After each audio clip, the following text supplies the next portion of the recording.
দোয়া কবুলের এক নাম্বার শর্ত যে আমরা আল্লাহ তাআলার কাছে যখন দোয়া করব, চাইব, একনিষ্ঠতা একাগ্রতার সাথে চাইব, পৃথিবীর অন্য কোনো দিকে আমাদের খেয়াল থাকবে না। দুই নাম্বার শর্ত, যখন আল্লাহ তাআলার কাছে দোয়া করব, দোয়া কবুলের জন্য আমরা তাড়াহুড়ো করব না। এমনটা বলবো না, আয় আল্লাহ আপনি আমারে এখনই দেন, এইভাবে তাড়াহুড়ো করব না। তিন নাম্বার বলে দোয়া এমন কিছু করব না, এমন কিছু চাইব না যেটা দেওয়ার ক্ষমতা আল্লাহর আছে কিন্তু আল্লাহ তাআলা আমাকে আপনাকে দিবে না। যেমন কোন ব্যক্তি যদি আল্লাহর কাছে দোয়া করে, বলে ও রব, আপনি তো জলিলুল কদর পয়গম্বর নূহ আলাইহিস সালামকে ৯৫০ বছর হায়াত দিয়েছেন, আবার এই দিক দিয়ে আপনার দুশমন ফেরাউন তারে দিছেন ৪০০ বছর হায়াত। আমি শ্রেষ্ঠ নবীর শ্রেষ্ঠ উম্মত, আয় আল্লাহ ৯৫০ বছরও লাগবে না, ৪০০ বছরেও হবে না, আমারে আপনি মাঝামাঝি ৬০০ বছর হায়াত দিয়েন। বলেন তো আল্লাহ যদি চায় কোনো ব্যক্তিকে ১০০০ বছর হায়াত দিতে পারে কি পারে না? তবে আল্লাহ তাআলা এটা দিবেন না। কেন দিবেন না? নবীজি হাদিসের মধ্যে জানায় দেন, এই উম্মতের গড় আয়ু, গড় হায়াত হলো ৬০ থেকে ৭০ বছর। এখন এই ৬০০ বছর হায়াত দেওয়ার ক্ষমতা আল্লাহ আছে কিন্তু আল্লাহ দিবে না। আবার যদি কেউ এমনটা দোয়া করে, ও রব আপনি তো মালিকাল মুলক, আপনি তো রাজাধিরাজ, আপনি তো গোটা সৃষ্টি জগতের রব, আপনার হাতেই সব কিছুর ক্ষমতা, আপনি সব কিছুর নিয়ন্ত্রক, আপনি সব কিছুর পরিচালক, আয় আল্লাহ আপনি আমারে গোটা দুনিয়ার বাদশা বানায় দেন। বলেন তো আল্লাহ তাআলা কোন ব্যক্তিকে গোটা পৃথিবীর বাদশা বানায় দেওয়ার ক্ষমতা আছে না নাই? আছে। তবে আমি আপনি যদি চাই, আল্লাহর দেওয়ার ক্ষমতা আছে, তবে আল্লাহ দিবেন না। কেন দিবেন না? কারণ সুলাইমান আলাইহিস সালাম আল্লাহ তাআলার কাছে দোয়া করেছে, রব্বি হাবলি মুলকান লা ইয়ামবাগি লি আহাদিম মিন বাদি, ও রব আপনি আমাকে এমন রাজত্ব দেন, আমার পরে আর কাউকে আপনি এমন রাজত্ব দিবেন না। আল্লাহ তাআলা সুলাইমান আলাইহিস সালামকে গোটা পৃথিবীর বাদশাহী দান করেছেন। ওনার দোয়া এইটাও আল্লাহ কবুল করেছেন। তাই কেউ যদি দোয়া করে, রব আমারে গোটা পৃথিবীর বাদশা বানায় দেন, আল্লাহ তাআলার দেওয়ার ক্ষমতা আছে কিন্তু আল্লাহ দিবে না। তাহলে ৩ নম্বর বিষয়, এমন কিছু চাওয়া যাবে না যেটা আল্লাহ দিবে না। ৪ নম্বর, হারাম কোনো কিছু আল্লাহর কাছে চাওয়া যাবে না। ৫ নম্বর, আল্লাহ তাআলার কাছে দোয়া করার ক্ষেত্রে ওসিলাকে সামনে আইনা দোয়া করতে হবে। এখন ওসিলাটা কি? ওসিলা হলো আমার আপনার আমল। এই জন্য ওসিলা সামনে আইনা দোয়া করতে হয়। বিশেষ করে আমি আপনি যদি কোনো নেক আমল করি, ওই নেক আমলকে ওসিলা বানায়া আল্লাহর কাছে যদি দোয়া করা হয়, ওই আমলটা যদি শুধুমাত্র আল্লাহর জন্য হয়, তাহলে বান্দার ওই নেক আমলের ওসিলা দিয়ে আল্লাহর কাছে যেই দোয়া করে, আল্লাহ তাআলা বান্দার ওই দোয়া কবুল করে নেয়। কিন্তু আমরা নেক আমলের ওসিলা দেই না, আমরা দিই অমুক বাবার ওসিলা, তমুক বাবার ওসিলা, আছে না এটা? তাহলে দোয়া কবুলের জন্য ওসিলা দরকার। এই ওসিলাটা কি? এটা হলো আমল, যে কোনো ভালো কাজ। যেমন হাদিসের মধ্যে প্রসিদ্ধ ঘটনা আসছে, ওসিলা দিয়ে দোয়া করলে আল্লাহ তাআলা দোয়া কবুল করে নেয়। নবীজি সাল্লাল্লাহু আলাইহি ওয়াসাল্লাম বনি ইসরাইলের ৩ জন যুবকের ঘটনা বর্ণনা করেছেন। এই ৩ যুবক একদিন ভ্রমণে বের হয়েছে, সফরে বের হয়েছে। কিছু দূর চলতে চলতে হঠাৎ আকাশ মেঘাচ্ছন্ন, ঝড় বৃষ্টি শুরু হয়ে গেছে। ৩ যুবক আশ্রয় নেওয়ার জন্য পাহাড়ের পাদদেশে একটা গর্তের মধ্যে আশ্রয় নিল। তাদের চিন্তা, ঝড় বৃষ্টি থামবে, আবার আমরা বাড়িতে ফিরে যাব। হঠাৎ করে বড় একটা পাথর উপর থেকে গড়িয়ে পড়েছে এবং ওই গর্তের মুখের উপরে পড়ে পুরা মুখ বন্ধ হয়ে গেছে। পুরাপুরি অন্ধকার, চোখে কিছু দেখা যায় না। এই তিনটা যুবক সর্বশক্তি দিয়ে পাথরটাকে ধাক্কা দেয়, কিন্তু এক চুলও নড়ে না। কারণ আমরা, আমাদের অভ্যাস হলো এইরকম, আমরা আল্লাহর কাছে সাহায্য চাওয়া শুরু করি তখন যখন দেখি আমার আর দুনিয়ার কোনো উপায় নাই। আমরা যখন বিপদে পড়ি, বিপদে পড়ার পরে আগে আল্লাহর কাছে চাই না, আগে দুনিয়ার সব চেষ্টা প্রচেষ্টা শেষ করি। যখন দেখি এগুলায় কোনো কাজ হয় না, তখন আমরা আল্লাহর কাছে চাওয়া শুরু করি। কিন্তু উচিত কি, যে কোনো প্রয়োজন, যে কোনো অসুবিধা, যে কোনো চাহিদা, যে কোনো বিপদ, সব কিছুতে আগে সাহায্য চাওয়া দরকার কার কাছে? আল্লাহর কাছে। এটা আমরা মানুষ, এটা আমাদের সহজাত সৃষ্টিগত একটা অভ্যাস হয়ে গেছে। তিন যুবক সর্বশক্তি দিয়ে প্রচেষ্টার পরে যখন ব্যর্থ হয়েছে, দুর্বল হয়ে গেছে, তিনজনে পরামর্শ করতেছে কি করা যায়। আমরা যদি এখান থেকে না যেতে পারি, পাথর যদি না সরে, খাবারের অভাব, পানির অভাবে মারা যাব, আমাদের এই অবস্থাটাও কেউ জানবে না।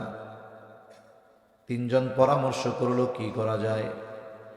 একজন পরামর্শ দিল, শোনো, আমাদের কাছে যেটা অসম্ভব আল্লাহর জন্য সেটা তো অবশ্যই সম্ভব।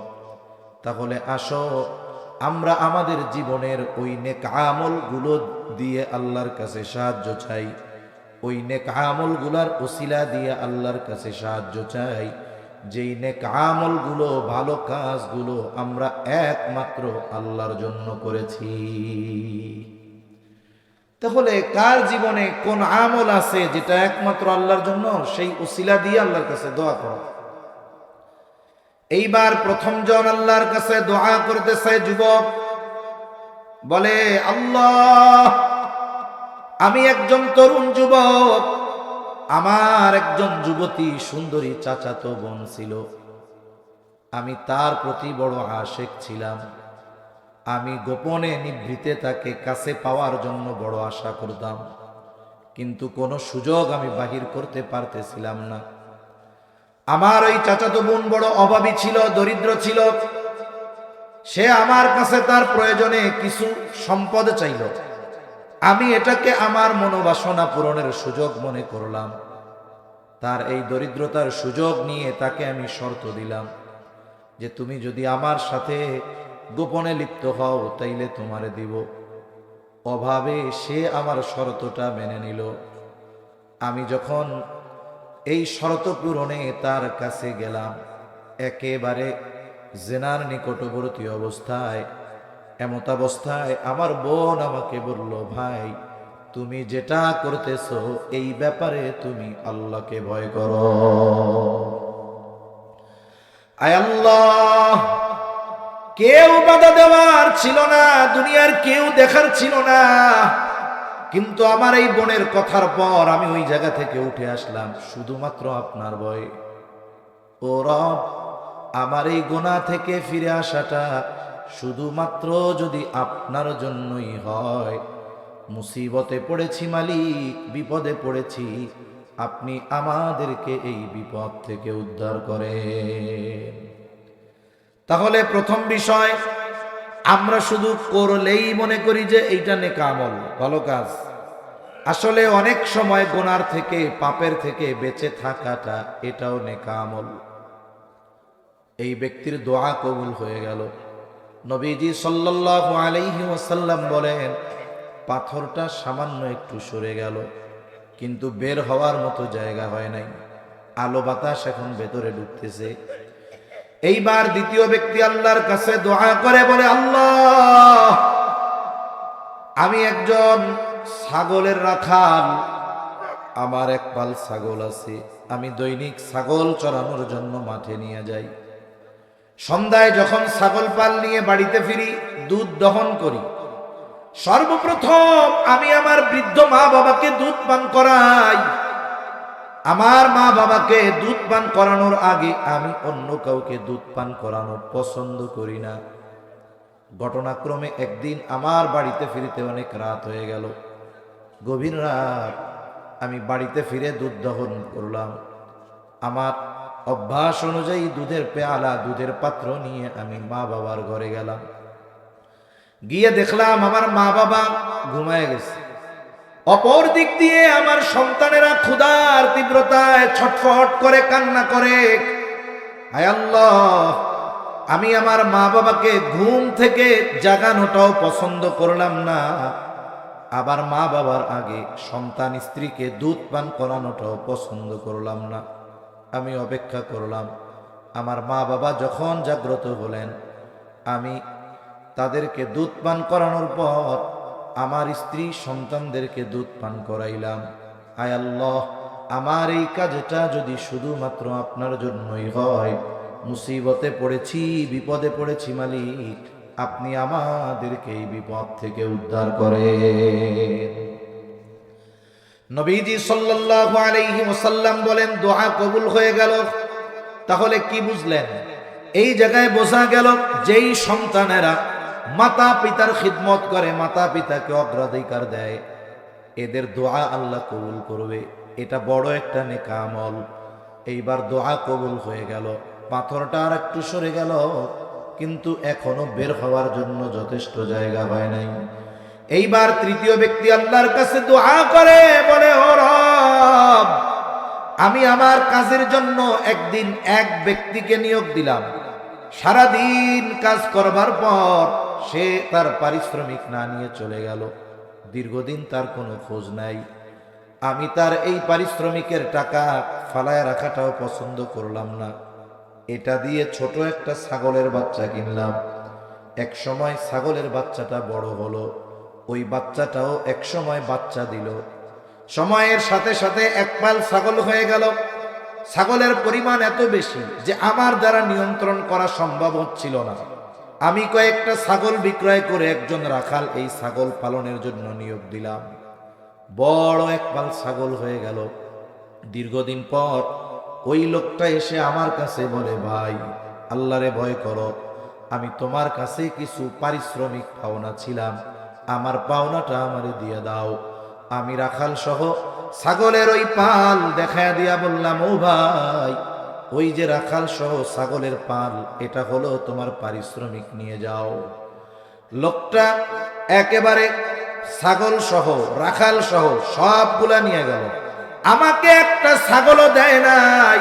আয় আল্লাহ, এতে করে আমার মনে বিন্দু পরিমাণ কষ্ট লাগে নাই। আরেকটা বিষয় বলা দরকার, দোয়া কবুলের অন্যতম শর্ত হলো হালাল উপার্জন, হালাল খাবার। এই 6টা শর্তই জানি, কারণ যার উপার্জন হারাম হয়, যার খাবার হারাম হয়, তার দোয়া আল্লাহ কবুল করে না। সে যেখানে গিয়ে দোয়া করুক। এই যে হজের মৌসুম আসতেছে, অনেক হাজি হজ করার জন্য যাবে, দেখা যাবে যেই টাকা দিয়ে হজ করতে যাচ্ছে ওইটা ঘুষের টাকা, আছে না নাই? অন্যের মেরে খাওয়া টাকা। বলে তুমি হজ কইরা হাজি হইতে পারবা, নামের আগে আলহাজ লাগাতে পারবা, কিন্তু হজের মাধ্যমে একজন আল্লাহর বান্দা যেমন সদ্য ভূমিষ্ঠ শিশুর ন্যায় নিষ্পাপ হয়ে যায়, তোমার ক্ষমা হবে না। রাসূল আকরাম সাল্লাল্লাহু আলাইহি ওয়াসাল্লাম জানায় দেন, হারাম যারা খায় তাদের দোয়া ইবাদত আল্লাহর কাছে কবুল হয় না। এক ব্যক্তি একবার লম্বা সফর করে বাইতুল্লাহ আসছে। তার চেহারাটা মলিন, চুলগুলো উস্কো খুস্কো, গার মধ্যে সফরের লম্বা ছাপ পরিলক্ষিত হচ্ছে। এই লোকটা ক্লান্ত দেহে বাইতুল্লাহ ধরে ধরে আল্লাহ তাআলার কাছে এমন ভাবে দোয়া করতেছে, সাহাবায়ে কেরাম এই ব্যক্তির দোয়ার অবস্থা দেখে নিশ্চিত বলা বলি করতেছে, নিশ্চয়ই এই ব্যক্তির দোয়া আল্লাহ বিফলে দিবেন না, এই ব্যক্তির দোয়া আল্লাহ অবশ্যই কবুল করবে। সাহাবায়ে কেরাম ওই ব্যক্তির দোয়ার অবস্থা দেখে বলতেছে যে নিশ্চিত এই ব্যক্তির চাওয়া আল্লাহ ফিরায় দিবে না, দোয়া আল্লাহ কবুল করবে। কিন্তু এই ব্যক্তির অভ্যন্তরীণ অবস্থা তো সাহাবায়ে কেরাম জানে না। ওই ব্যক্তির বাস্তব অবস্থার খবর যার কাছে আছে তিনি কে? জোরে বলেন তো, আরো জোরে বলেন কে? আল্লাহ তাআলা আমার আপনার নবীকে ওই ব্যক্তির বাস্তব অবস্থা জানায় দিলেন। এইবার নবীজি সাহাবায়ে কেরামকে বলে, শোনো, ওই ব্যক্তির দোয়া আল্লাহ কেমনে কবুল করবে? যার দেহে পোশাকটা হারাম টাকার, যার দেহটা হারাম খাবার দিয়ে গঠিত, ওই ব্যক্তির দোয়া আল্লাহ কেমনে কবুল করবে?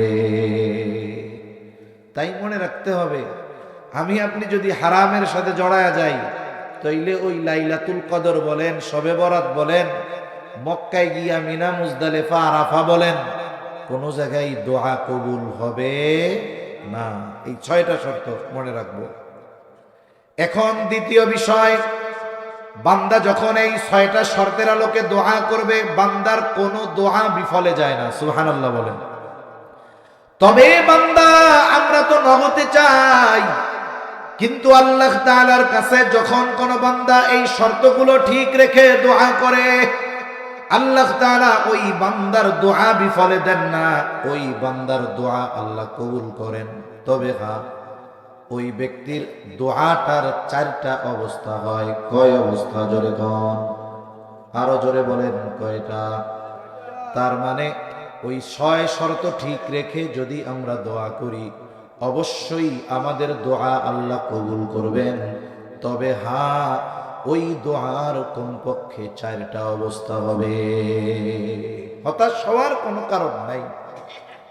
তাহলে এই 6 শর্ত ঠিক রেখে বান্দা যখন দোয়া করে, বান্দার দোয়ার 1 নম্বর অবস্থা কি? বলে, বান্দা আল্লাহর কাছে যা চায়, আল্লাহ তাআলা বান্দাকে ওই চাওয়াটা নগদেই দিয়া দেয়। বান্দা আল্লাহর কাছে চেয়েছে, চাওয়ার সাথে সাথে আল্লাহ তাআলা বান্দাকে দিয়ে দেয়। এই রকম অনেক ঘটনা আমার আপনার জীবনে ঘটে, কিন্তু আমরা ওই সময়টাতে এই বিষয়টা উপলব্ধি করি না। অনেক সময় দেখা যায় এমন হয়, গভীর রাত বাজে 2টা 3টা, হঠাৎ করে কারো সন্তান অসুস্থ, মা বাবা অসুস্থ, কলিজার টুকরা মা বাবা, সন্তান অথবা স্ত্রী অসুস্থ হয়ে গেছে। এমন অসুস্থতা এখনই নীলফামারী নিয়ে যাওয়া দরকার ডাক্তারের কাছে, কিন্তু এত রাত রোগী নিয়ে যাওয়ার জন্য গাড়ি দরকার, কমপক্ষে একটা ইজি বাইক দরকার, কিন্তু এই রাত্রে তো কোনো গাড়ি পাওয়া যাবে না। অনেক সময় দেখা যায় ওই বান্দা যখন ঘর থেকে বের হয়, হয়তো আল্লাহর কাছে হাত উঁচু করে না, কিন্তু আল্লাহর সাথে তার হৃদয়ের ভাষায় কথা হয়। সে অন্তর দিয়ে আল্লাহর কাছে বলে, আল্লাহ, এখন একটা গাড়ি প্রয়োজন, আপনি একটু ব্যবস্থা করে দেন। ঘর থেকে বের হয়ে দেখা যাবে রাস্তার মাথায় আসছে, আর ওই পাশের বাড়ির আব্দুর রহিম চাচা তার গাড়িটা নিয়ে ওই জায়গায় দাঁড়ায় আছে। অনেক সময় হয় না এরকম? অনেক সময় এমন হয়, মানে এটা কারামতি জাহের করতেছি তা না, বোঝানোর জন্য বলতেছি। অনেক সময় ঈদের পরে বা ব্যস্ত সময় 2-4-5 দিন যখন ছুটি হয়, তখন যাতায়াত কঠিন। ঢাকা থেকে কেউ যদি গ্রামে আসতে চায়, গাড়ির সিট পাওয়া যায় না, গাড়ির সিট পাওয়া যায় না, দাঁড়াইয়াও যাওয়া যায় না। অনেক সময় এরকম হয়। যে কোনো একবার এরকম আমার সাথেও ঘটছে, এক জায়গায় যাব, কোনো গাড়ির সিট নাই, দাঁড়ায় আছি, সিট নাই, সিট নাই, সিট নাই, যাইতে তো হবে অনেক আগে। দোয়া করতেছি আল্লাহর কাছে, সূরা কুরাইশ পাঠ করতেছি। বুজুর্গানে দিন বলছেন যে যখন কোনো বাহনের সমস্যা, কেউ যদি একনিষ্ঠতার সাথে সূরা কুরাইশ পাঠ করে, তাহলে আল্লাহ তাআলা তার বাহনের ব্যবস্থা করে দেয়। দেখুন, যেখানে আমি দাঁড়িয়ে যাইতে রাজি, আমারে কেউ নেয় না, কয় না দাঁড়াইয়াও যাওয়ার উপায় নাই। একটা সময় কি হইলো, একটা গাড়ি এসে দাঁড়াইলো। দাঁড়ানোর পরে কি হলো, আমি চিন্তা করছি দাঁড়াইয়া যাইতে পারলেও আলহামদুলিল্লাহ, কিন্তু কি খবর, বলে একেবারে সামনের 2 সারি পরে একজন যাত্রী সিট মিস করছে, সে আসে নাই, পেছনে কাউন্টার রাইখা আসছে, সুন্দর মতো আমারে বলতেছে, হুজুর ওই সিটে গিয়ে বসেন, ভাড়াটা দিয়ে দেন। দেখুন, মনে হচ্ছিল অসম্ভব, কিন্তু আমার আপনার জীবনে এইরকম অনেক ঘটনা ঘটে, যেটা চাইছি সাথে সাথে আল্লাহ তাআলা ওই চাওয়া বস্তুটা আমাকে দিয়ে দিছে, আমাদেরকে দিয়ে দিছে। এটা হলো দোয়ার প্রথম অবস্থা। 2 নাম্বার, বান্দা যেটা আল্লাহর কাছে চায়, আল্লাহ তাআলা সেইটা নগদে দেন না, সাথে সাথে দেন না, বিলম্বে দেন। হয়তো কোন ব্যক্তি আল্লাহর কাছে বলতেছে ওই 2000 সাল থেকে, ও রব, আমাকে একটু আপনি আপনার ঘরটা জিয়ারত করার তৌফিক দেন। যেই ঘরের দিকে ফিরে বছরের পর বছর সেজদা দিলাম মালিক, আপনি আমাকে ওই ঘরটা দেখার একটু সুযোগ করে দেন। ওই 2000 সালে দোয়া করছে, দেখা যাবে এই 2026 সালে তার হজের ফ্লাইট। তার মানে চাইছে যখন আল্লাহ তখন দেন নাই, বরং আল্লাহ তাআলা তার এই চাওয়াটা বিলম্বে দিয়েছেন। 3 নাম্বার অবস্থা, আল্লাহ তাআলার কাছে বান্দা চায়, কিন্তু যেইটা চায় আল্লাহ বান্দাকে সেইটা দেয় না, বরং বিকল্প অন্য কিছু দেয়। কারণ আমি আপনি অনেক সময় মনে করি যে ওই জিনিসটার মধ্যে আমার আপনার জন্য কল্যাণ আছে, কিন্তু কোন জিনিসের মধ্যে কল্যাণ, কোনটার মধ্যে অকল্যাণ আমি আপনি জানি না, যিনি জানেন তিনি কে। তাই আল্লাহ তাআলা বলেন, আসা আন তাকরাহু শাইআন ওয়া হুয়া খায়রুল লাকুম ওয়া আসা আন তুহিব্বু শাইআন ওয়া হুয়া শাররুল লাকুম। আমরা তো অনেক সময় মনে করি যে এটার মধ্যে আমাদের জন্য কল্যাণ, তাই আমরা এটারে খুব পছন্দ করি, কিন্তু আল্লাহ বলেন ওয়া হুয়া শাররুল লাকুম, তোমরা পছন্দ করতেছ অথচ ওইটার মধ্যে তোমাদের জন্য কল্যাণ নাই, ওটা তোমাদের জন্য অকল্যাণকর। আবার অনেক জিনিস আছে আমরা যেটাকে অপছন্দ করি, অথচ আল্লাহ বলেন ওয়া হুয়া খায়রুল লাকুম, ওইটা তোমাদের জন্য কল্যাণকর। অনেক সময় অনেক সচেতন অভিভাবক যখন সন্তান ওই অভিভাবকের কাছে কিছু চায়, সন্তানের ওই চাওয়াটা অভিভাবক মনে করে এটা তার জন্য কল্যাণকর নয়, ওই চাওয়াটা সে না দিয়ে বিকল্প আর একটা দেয়। যেমন মনে করেন ছেলে ক্লাস 6-এ পড়ে, ক্লাস 6-এ পড়ে, এখন এই ছেলে আইসা তার বাবার কাছে দাবি করছে, আব্বা আমি আপনার একমাত্র সন্তান, আপনি আমার একটা মোবাইল কিনে দেন। বলেন তো সচেতন অভিভাবক যে, সে তো বুঝে এই মোবাইল কিনে দেওয়া মানে সন্তানদের নিজ হাতে জাহান্নামে ফেলায় দেওয়া। এখন যে জামানা, কি করবে?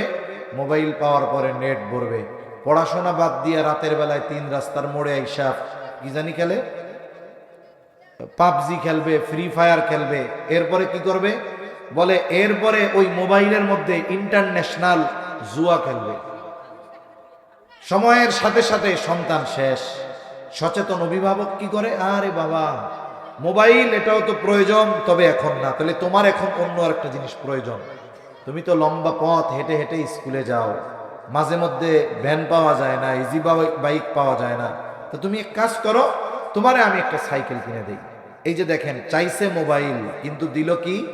সাইকেল। আল্লাহ তাআলা অনেক সময় বান্দা যখন চায়, আমরা তো মনে করি ওইটার মধ্যে আমাদের জন্য কল্যাণ, কিন্তু আল্লাহ তাআলা বান্দাকে বান্দার চাওয়া বস্তুটা না দিয়ে অন্য আর একটা বস্তু দেয় যেটা বান্দার জন্য বেশি কল্যাণকর। তাহলে দোয়ার তৃতীয় অবস্থা কি? বলে বান্দা আল্লাহর কাছে যা চায় সেটা না দিয়া বিকল্প কোনো কিছু আল্লাহ বান্দাকে দেয়।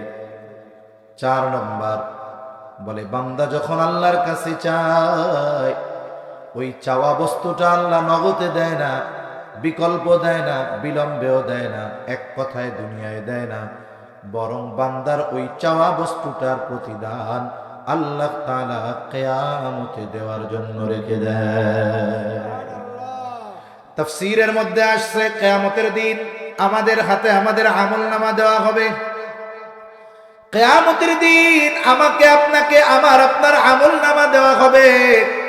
এই দুনিয়াতে যেই আমল আমি আপনি করেছি, ভালো কিবা মন্দ, সব কিছু আল্লাহ তাআলার দায়িত্বপ্রাপ্ত ফেরেশতারা রেকর্ড করতেছে। কিয়ামতের দিন আমাকে আপনাকে আমার আপনার আমলনামা দেওয়া হবে। প্রত্যেককে তার আমলনামা পড়ার যোগ্যতা দেওয়া হবে। প্রত্যেকটা মানুষ সেই দিন আমলনামা পড়তে পারবে। বান্দা আমলনামা পড়বে, দেখবে এই নামাজের বিপরীতে এত সওয়াব, রোজার বিপরীতে এত সওয়াব, হজের বিপরীতে এত সওয়াব, সাদকার বিপরীতে এত সওয়াব, তিলাওয়াতের বিপরীতে এত সওয়াব। এইবার দেখবে এক জায়গায় বিশাল সওয়াবের পরিমাণ, কিন্তু বিপরীতে যা লেখা তাতে তো বড় কোনো ইবাদত মনে হয় না। লেখা দোয়া, এর বিপরীতে পাহাড় পরিমাণ সওয়াব। এইবার বান্দা আল্লাহর কাছে জিজ্ঞাসা করবে, ও রব, নামাজের বিপরীতে সওয়াব বুঝলাম, রোজার বিপরীতে সওয়াব বুঝলাম, হজ যাকাত সাদকার বিপরীতে এত সওয়াব বুঝলাম, কিন্তু এই যে বিশাল সওয়াবের পরিমাণ, উল্লেখযোগ্য কোনো ইবাদত দেখি না, খালি লেখা দোয়া। আয় আল্লাহ, এত বৃহৎ পরিমাণ সওয়াব আপনি কেন দিলেন? এইবার আল্লাহ বলবে, বান্দা তুমি দুনিয়ায় আমি আল্লাহর কাছে অনেক কিছু চাইতা, তুমি দোয়া করতা, আল্লাহ আমারে অনেক কোটিপতি বানায় দেন, গাড়ি বাড়ির মালিক বানায় দেন, আয় আল্লাহ আমার এইটা দেন, আয় আল্লাহ আমার ওইটা দেন। ও বান্দা, আমি আল্লাহ জানি ওইগুলার মধ্যে তোমার জন্য কোনো কল্যাণ ছিল না। আমি আল্লাহ এই জন্য তোমারে ওই জিনিসগুলো দুনিয়ায় দেই নাই, কিন্তু তোমার দোয়াটা আমি আল্লাহ কবুল করেছি। ওই যাওয়া বস্তুগুলো দুনিয়ায় না দিয়া ওই চাওয়া বস্তুগুলোর বিপরীতে আমি আল্লাহ আজকে তোমাকে ওই বিশাল পরিমাণ সওয়াবের মালিক বানায় দিয়েছি। এইবার ওই লোক কি বলবে? ওই লোক বলবে, আল্লাহ তাইলে দুনিয়ায় দোয়া করার পরে যেইগুলা দুনিয়ায় দিছিলেন ওইগুলাও যদি দুনিয়ায় না দিয়া সব আখেরাতে দিতেন ভালো হইতো। তাহলে কি হইল? আজকে আমি আপনি দোয়া কবুলের শর্তগুলো ঠিক রেখে যেগুলো আল্লাহর কাছে চাই, না পাওয়ার কারণে আফসোস করতেছি, কিয়ামতের দিন দোয়া কইরা দুনিয়ায় যেগুলো পাইছি ওইগুলোর ব্যাপারে আফসোস করবো, আরে আমারে যদি দুনিয়ায় আল্লাহ ওই টাকা পয়সা ক্ষমতা না দিয়া আখেরাতে ওইগুলার বিনিময়ে সওয়াব দিত আরো ভালো হইতো। তাই দোয়া করার পরে যদি দোয়া কবুলের শর্ত ঠিক রাখে, বলেন তো বান্দার ওই দোয়া কি বিফলে যায়? বিফলে যায় না। এবার আসেন সর্বশেষ, দোয়া কত পাওয়ারফুল এক আমল, যেই দোয়ার মাধ্যমে আল্লাহ তাআলা অসম্ভবকে সম্ভব করে দেয়, যদি শুধু বান্দা আল্লাহর কাছে চাওয়ার মতো চাইতে পারে। কোরআন থেকে একটা ছোট্ট ঘটনা আপনাদের শোনায়া আমি আলোচনা শেষের দিকে যাব। জলিলুল কদর একজন পয়গম্বর, হযরত জাকারিয়া আলাইহিস সালাম। হযরত জাকারিয়া আলাইহিস সালাম জলিলুল কদর পয়গম্বর, উনি নিঃসন্তান ছিলেন। উনি যখন বৃদ্ধ হয়ে গেছেন, ওনার স্ত্রীও বন্ধা, আল্লাহ তাআলা ওনাদের সন্তান দেন নাই। স্বাভাবিকভাবে উনিও বৃদ্ধ, স্ত্রীও বন্ধা, সন্তান হবে না, এটা স্বাভাবিক। তবে একটা ঘটনা ওনার জীবনের অবস্থা পরিবর্তন করে দিয়েছে। হযরত মারিয়াম আলাইহিস সালাম, আপনারা হযরত মারিয়াম আলাইহিস সালামকে চিনেন নামে ঈসা আলাইহিস সালামের মা। আল্লাহ তাআলা তার এক মহান কুদরতের বহিঃপ্রকাশ ঘটিয়েছেন মারিয়াম আলাইহিস সালামের মাধ্যমে। এই মারিয়াম আলাইহিস সালাম যখন মায়ের গর্ভে, মারিয়াম আলাইহিস সালাম মায়ের গর্ভে, ওনার মা মানত করছে, আল্লাহ আমার এই সন্তান আমি বাইতুল মুকাদ্দাসের খেদমতের জন্য দিয়ে দিব, আপনার নামে আমার সন্তানকে আমি উৎসর্গ করে দিব। তৎকালীন সময়ে এই ধরনের মানত বৈধ ছিল। তার মানে যাকে আল্লাহর জন্য উৎসর্গ করা হবে সে বিবাহ করবে না, সে সংসার করবে না, সে গোটা হায়াত আল্লাহর ঘরের খেদমত ইবাদত করে কাটায়া দিবে। কারণ খ্রিস্ট ধর্মে বৈরাগ্যবাদী এটার বৈধতা ছিল, কিন্তু ইসলাম এটাকে সমর্থন করে না। তা উনি মানত করছে যে আল্লাহ আমার এই গর্ভের সন্তান আমি আপনার নামে উৎসর্গ করলাম, সে বাইতুল মুকাদ্দাসের খেদমত করে হায়াত কাটায়া দিবে। তা উনি মানতটা করছে আমভাবে। তৎকালীন সময়ে বাইতুল মুকাদ্দাসে খাদেম হিসাবে খেদমতের জন্য কোনো মেয়েকে নেওয়া হইতো না, নেওয়া হইতো ছেলে। তা উনি দোয়াটা করার সময় কোনো শর্ত দেয় নাই যে আল্লাহ যদি আমার গর্ভের সন্তানটা ছেলে হয় তাইলে বাইতুল মুকাদ্দাসে আমি খেদমতের জন্য দিয়া দিব। উনি আমভাবে বলছে যে আমার এই গর্ভের সন্তান আমি আপনার জন্য দিয়া দিব, এ বাইতুল মুকাদ্দাসের খেদমত করবে। তা মুফাসসিরিনে কেরাম বলেন উনি আসলে মূলত এই দোয়াটা এইভাবে করার উদ্দেশ্য হলো, উনি চিন্তা করছে আমার এই মানতটা আল্লাহ কবুল করবে আর আমারে আল্লাহ ছেলে দিবে, ছেলের আশা করে উনি এইভাবে দোয়াটা করছে। কিন্তু পরিস্থিতি কি, যখন সন্তান ভূমিষ্ঠ হলো দেখা গেল এটা তো ছেলে হয় নাই, এটা হইছে মেয়ে। উনি কয় এখন আর আল্লাহ এটা কি হইল। কিন্তু মারিয়াম আলাইহিস সালাম সাধারণ কোন নারী নয়, সাধারণ কোন নারী নয়, সাধারণ কোন মেয়ে নয়। উনি যেহেতু মানত করছে এই মানত পূরণ করা ওয়াজিব। আর মারিয়াম আলাইহিস সালামের বাবা ইমরান উনি ছিলেন বাইতুল মুকাদ্দাসের ইমাম। ওনার ইন্তেকাল হয়ে গেছে। মারিয়াম আলাইহিস সালাম যখন দুনিয়ায়, তখন বাইতুল মুকাদ্দাসের ইমাম হলো হযরত জাকারিয়া আলাইহিস সালাম। আর জাকারিয়া আলাইহিস সালাম ছিলেন মারিয়াম আলাইহিস সালামের খালু। যেহেতু মানত করছে আমাদের আগের ইমাম সাহেবের মেয়ে, আবার মানত করছে, বাইতুল মুকাদ্দাস পরিচালনায় ওই সময় যারা ছিল তারা চিন্তা করলো ঠিক আছে, যেহেতু মানত করে ফেলছে এইভাবে মানত তো পূরণ করতে হবে, তাহলে এই সন্তানটা আল্লাহর ঘরের জন্য যে নিব, একে তো লালন পালন করতে হবে, এর দায়িত্ব পালন করতে হবে। কারা নিবে এই দায়িত্ব? সবাই দায়িত্ব নিতে রাজি। পরিচালনায় যারা আছে সবাই বলে যে মারিয়ামের লালন পালনের দায়িত্ব আমরা নিব, সবাই রাজি। এখন বিষয় হলো সবাইরে তো আর দায়িত্ব দেওয়া যাবে না, দায়িত্ব দিতে হবে একজনকে। এখন কি হবে? বলে এখন হবে লটারি। লটারি আছে আপনাদের এই দিক? সব লটারি জায়েজ না।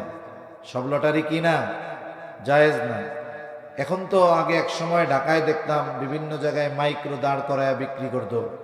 রেড ক্রিসেন্টের লটারি 10 টাকায় 40 লক্ষ টাকা। আর এখন লটারি কেনার জন্য যাওয়া লাগে না, গ্রামে গ্রামে দেখি মাইক নিয়ে ঘুরে বেড়ায় আর কয় 20 টাকায় 2 লাখ টাকার পালসার। আছে না এই লটারি? কতজন 20, 40, 50, 100 টাকা কেনে যদি লেগে যায়। এই লটারিগুলো হারাম। এই লটারি কি জোরে বলেন? 10 টাকায় 40 লক্ষ টাকার লটারি কি জোরে বলেন? হারাম। কিছু বিষয়ের লটারি তো জায়েজ।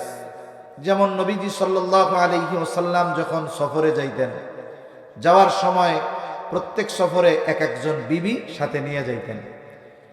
কি হইতো, কে যাবে, সবাই তো আগে যাওয়ার ব্যাপারে আগ্রহী।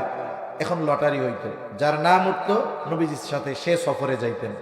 এখন যার নাম একবার উঠছে, এখন বাকি যারা আছে তাদের মধ্যে লটারি হইতো। এইভাবে এইভাবে নবীজি সাল্লাল্লাহু আলাইহি ওয়াসাল্লাম লটারি দিয়ে সফরে এক একবার এক একজনকে নিয়ে যাইতেন।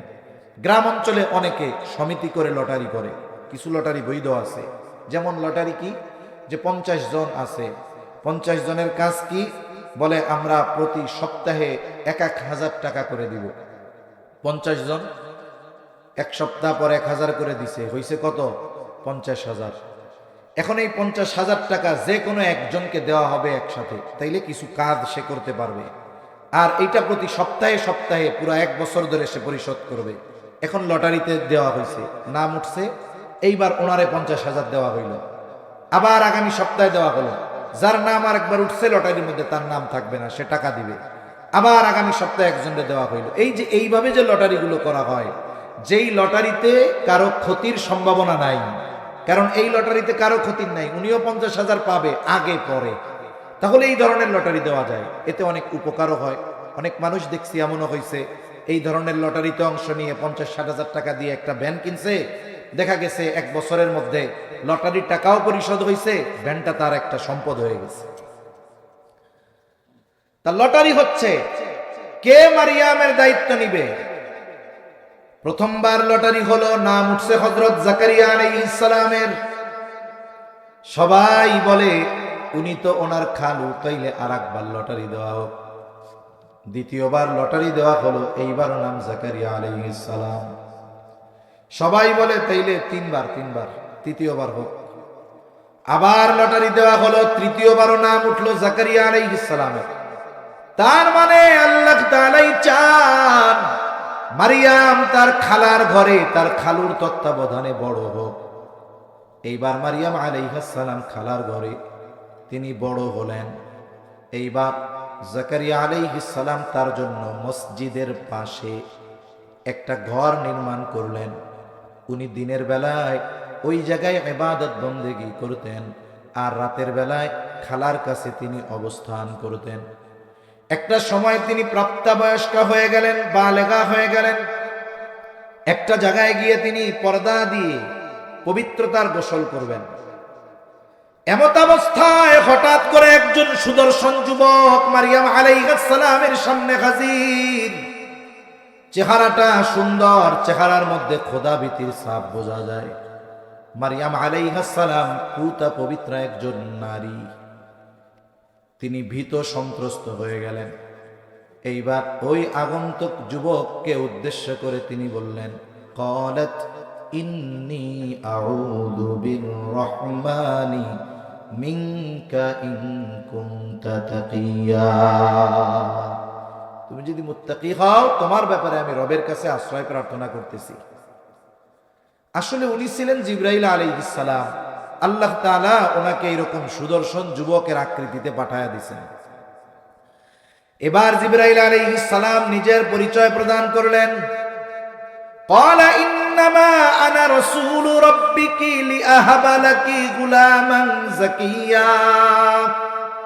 আমি তোমার রবের পক্ষ থেকে প্রেরিত, তুমি ভীত সন্ত্রস্ত হয়ো না, পেরেশান হয়ো না। আমি তোমার রবের পক্ষ থেকে এসেছি। কি জন্য? তোমাকে একটা নেককার সন্তান, পবিত্র সন্তান আল্লাহর নির্দেশে দেওয়ার জন্য আসছি।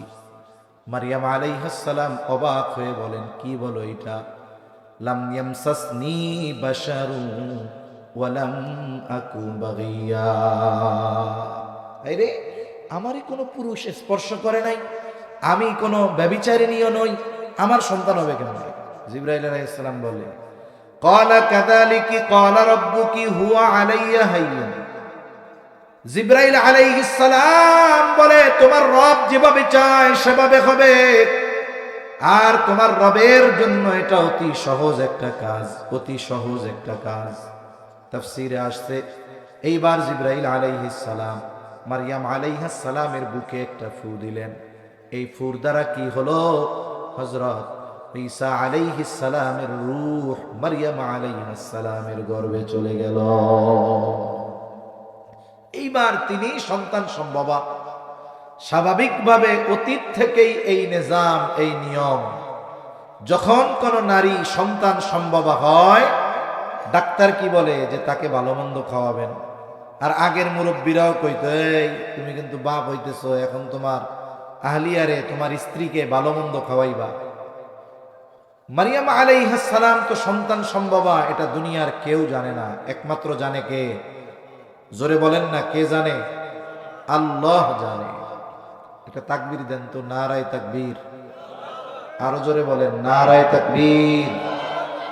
মাশাআল্লাহ, এই একটা সমাজে এত জোরে কইছেন, তাও ভালো। তাহলে কেউ জানে না। এখন ওনার তো ভালো খাবারের দরকার।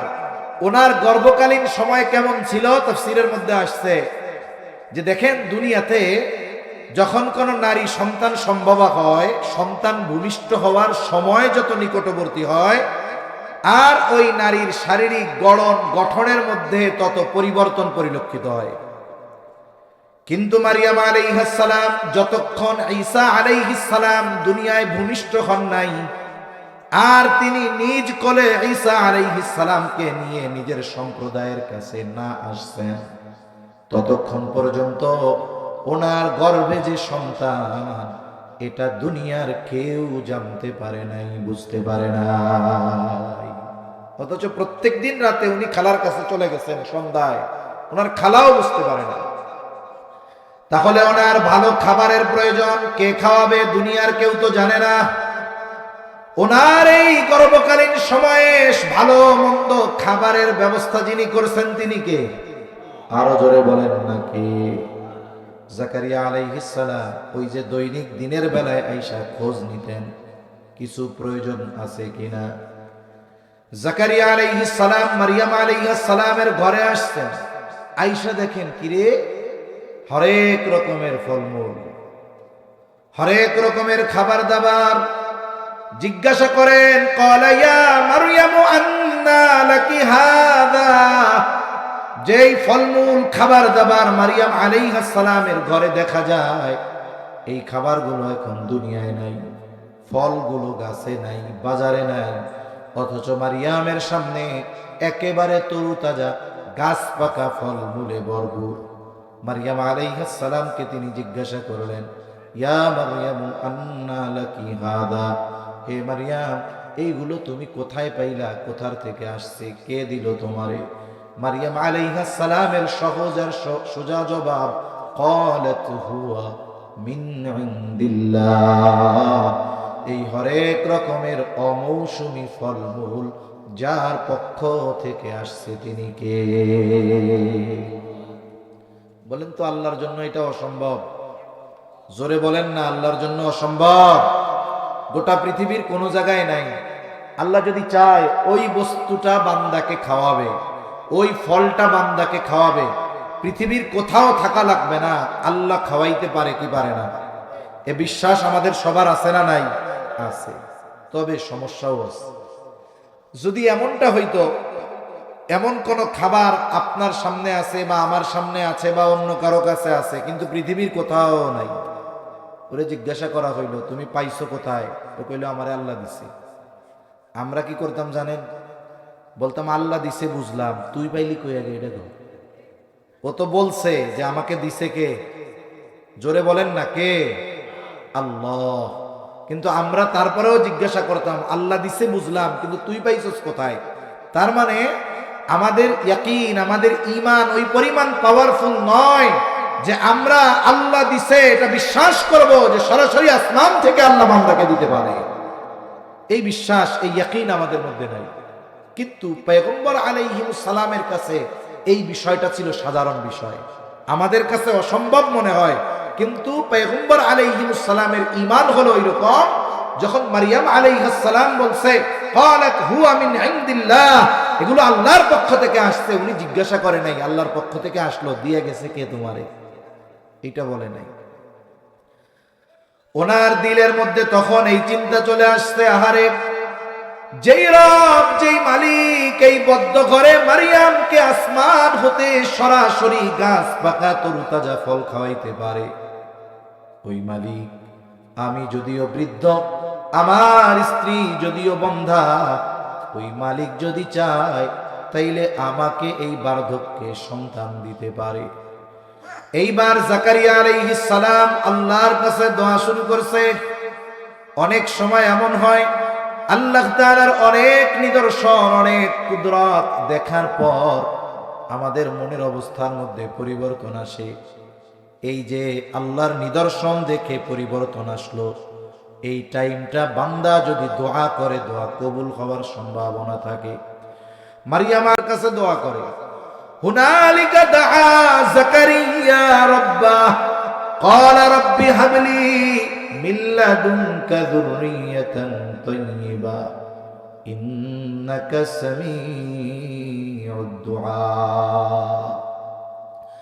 জাকারিয়া আলাইহিস সালাম ওই জায়গায় দোয়া করতেছে, ও রব, রব্বি হাবলি মিন লাদুনকা যুররিয়াতান তাইয়্যিবা, ও রব, কেমন যেন উনি বলতেছেন আপনি তো মৌসুম বিহীন মারিয়ামকে তরু তাজা গাছ পাকা ফল খাওয়াইতেছেন। আল্লাহ, আপনি তো আমার রব, আপনি যদি চান আমার বার্ধক্য, আমার স্ত্রীর এই বন্ধ্যত্ব, এই সব কিছুকে দূর করে আপনি যদি চান আমার একটা সন্তান দিতে পারেন, ও রব, আপনি আমাকে একটা পবিত্র সন্তান দান করেন। দোয়া তো আসমান পর্যন্ত পৌঁছায় গেছে, দোয়া কবুল হয়ে গেছে। জাকারিয়া আলাইহিস সালাম দোয়া শেষ করে নামাজে দাঁড়ায়। নামাজরত অবস্থায় ফেরেশতারা আল্লাহর পক্ষ থেকে সুসংবাদ নিয়ে হাজির। ফেরেশতারা এসে ডাক দেয়, ফানাদাতুল মালাইকাতু ওয়া হুয়া কাইমুন ইউসাল্লি ফিল মিহরাব আন্নাল্লাহা ইউবাশশিরুকা বিয়াহইয়া। ফেরেশতারা এসে ডাক দেয়, ও পয়গম্বর জাকারিয়া আলাইহিস সালাম, ওই অবস্থায় জাকারিয়া আলাইহিস সালাম নামাজরত ছিলেন। আয়েশা বলে, তুমি তোমার সুসংবাদ গ্রহণ করো, আল্লাহর পক্ষ থেকে সুসংবাদ গ্রহণ করো, তুমি পবিত্র সন্তান চাইছো, আল্লাহ তোমারে পবিত্র এক সন্তানের সুসংবাদ দিয়েছে। শুধু তাই না, সন্তানের সুসংবাদ শুধু দিয়েছে তা নয়, বরং তোমার ওই সন্তানের নাম আল্লাহ তাআলা নিজে রেখে দিয়েছেন ইয়াহইয়া। তাই দেখুন, যেই আল্লাহ জাকারিয়া আলাইহিস সালামের দোয়া কবুল করে বন্ধ্যাত্ব আর বার্ধক্যের এই বাধাকে দূর করে সন্তান দান করেছেন, বলেন তো ওই রব এখনো আছে না নাই? দোয়া কবুল করেছেন যেই রব, সেই রবের ক্ষমতা এখন আগের মতো আছে না নাই? তাহলে কেন আমরা চাই না? ওই যে দেখেন গভীর সমুদ্রের তলে অন্ধকারে হযরত ইউনূস আলাইহিস সালাম দোয়া করছে, একটা মাছ ওনারে খাইছে, ওই মাছটারে আর একটা মাছ খাইছে, সমুদ্রের একেবারে তলদেশে নিয়ে গেছে। একেবারে তলদেশে বিজ্ঞান বলে সমুদ্রের নিচে 300 থেকে সর্বোচ্চ পানি যদি পরিষ্কার হয় 400 মিটার পর্যন্ত নিচে আলো যায়, সূর্যের আলো। এরপরে আর আলো যায় না, ঘুটঘুটে কালো অন্ধকার। মাছের পেটে এক অন্ধকার, ওই মাছ আর এক মাছে খাইছে আর এক অন্ধকার, সমুদ্রের তলদেশে আর এক অন্ধকার। আল্লাহর কি কুদরত! বিজ্ঞান বলে সমুদ্রের কয়েক হাজার মিটার নিচে পানির চাপ এত বেশি, যদি বর্তমান দুনিয়ার সর্বাধুনিক শক্তিশালী সাবমেরিন গুলাও যদি ওই নিচে যায়, মুহূর্তের মধ্যে ওটা ক্রাশ করবে, ফেটে যাবে। কিন্তু ইউনূস আলাইহিস সালামকে নিয়ে ওই মাছ সমুদ্রের একেবারে নিচুতে চলে গেছে। ওই জায়গা থেকে উনি দোয়া করছে, বলেন তো ওই দোয়ার আওয়াজ আল্লাহর কাছে পৌঁছাইছে কি পৌঁছায় না? আল্লাহ তাআলা দোয়া কবুল করছে, ওই জায়গা থেকে আল্লাহ তাআলা বের করে নিয়ে আসছে। হযরত আইয়ুব আলাইহিস সালাম কত বড় মুসিবত, কত বড় বিপদ! আল্লাহ তাআলা রাজত্ব দিয়েছিল, রাজত্ব কেড়ে নিয়েছে, অসুস্থতা দিয়েছে, একে একে স্ত্রী সন্তান সবাই আস্তে আস্তে দূরে চলে গেছে, গোটা গা ঘা হয়ে পোকা লেগে গেছে।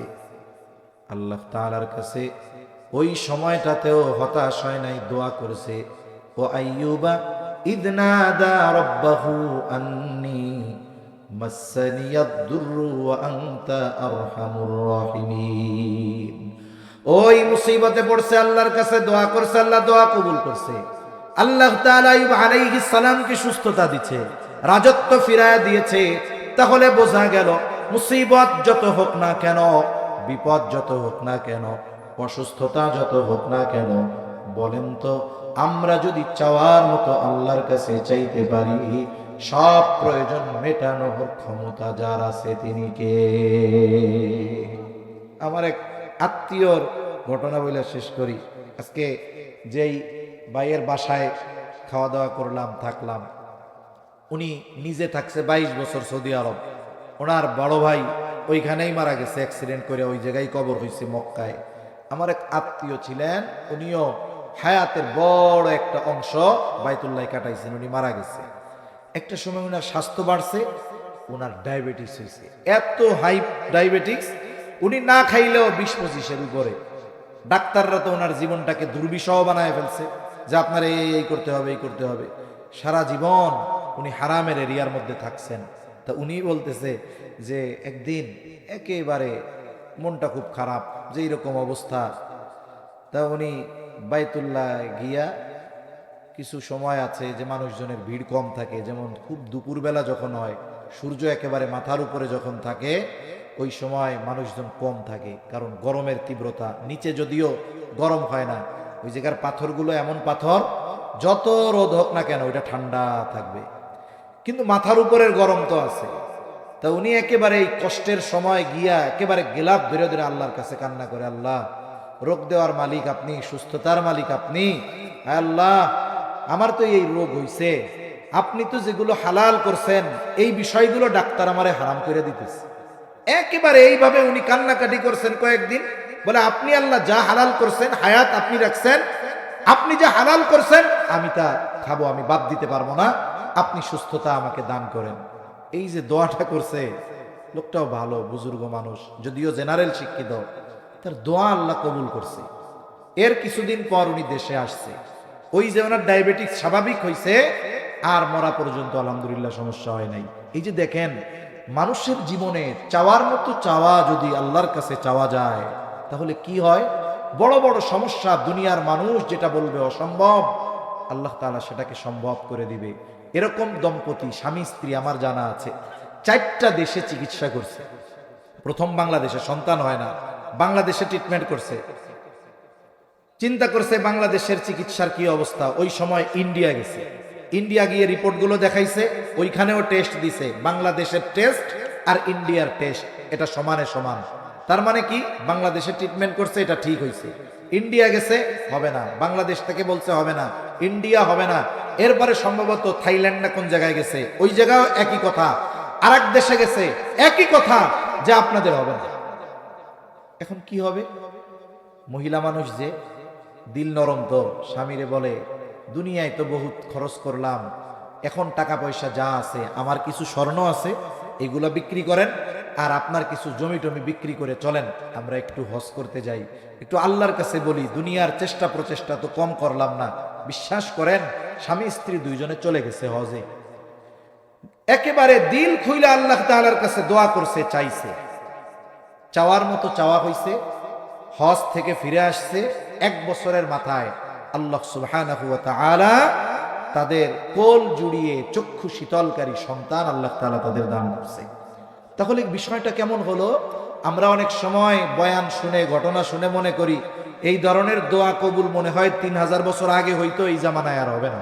অনেকের ধারণা এরকম, ওই 3000 বছর আগে ওই জাকারিয়া আলাইহিস সালামের দোয়া যে কবুল করছে, হাজার হাজার বছর আগে ইউনুস আলাইহিস সালামের দোয়া যে কবুল করেছে, ইব্রাহিম আলাইহিস সালামের দোয়া যে কবুল করেছে, আদম আলাইহিস সালামের দোয়া যে কবুল করেছে, আইয়ুব আলাইহিস সালামের দোয়া যে রব কবুল করেছে, ওই রব এখনো আছে। শুধু আমরা যদি চাওয়ার মতো চাইতে পারি, দেওয়ার জন্য তৈয়ার আছে আমার আপনার রব, ঠিক কিনা বলেন? এজন্য সম্মানিত উপস্থিতি, আমরা আল্লাহর কাছে বেশি বেশি চাইব।